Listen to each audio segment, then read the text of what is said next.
City of Eugene is facing a budget deficit that could lead to less library branches and fewer fire trucks. And that has a lot of people wondering how the city is in a position to try to buy historic Civic Stadium. KEZI 9 News reporter Stacey Kafka is live tonight in Eugene to tell us where that money behind the city's offer would come from. Stacey? Renee, the city of Eugene says that the money to buy Civic Stadium would come from park acquisition funds raised through a city bond. Now that the 4J superintendent is recommending the city's plan, the city is hopeful that the school board will follow his recommendation. Eugene 4J Superintendent Sheldon Berman's recommendation for the city's purchase of historic Civic Stadium came as a bit of a shock to one city official. I was thrilled.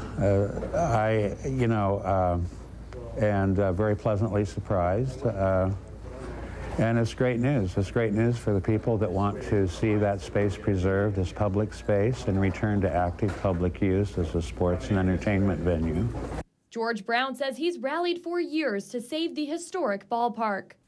And now that dream could become a reality for the city. Give the city a chance to keep maintaining it in public use, and we think that that's a public benefit, a community benefit. So clearly that was an advantage that the city had. The city says not one penny would come from the general fund for the purchase. The plan puts the city at absolutely no financial risk. The $4.5 million would come entirely from park bonds. That's money that can only be used for acquiring lands like the historic ballpark. That money cannot be used to help balance the deficit in the general fund. It just can't. And the way the city's conditions are structured is that no general fund money will be used for the rehabilitation. So if the board agrees with Berman, the city will have to find someone to fund the renovations in the next 9 months. I've been talking to groups for 3 years, as have other councilors, and the mayor's had discussions with interested groups.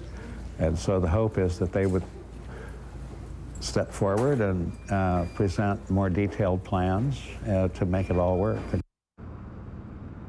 The school board will discuss the future of Civic Stadium at its meeting tomorrow, and then will be making a final decision on which bid to accept on February 19th. Live in Eugene, Stacey Kafka, KEZI 9 News.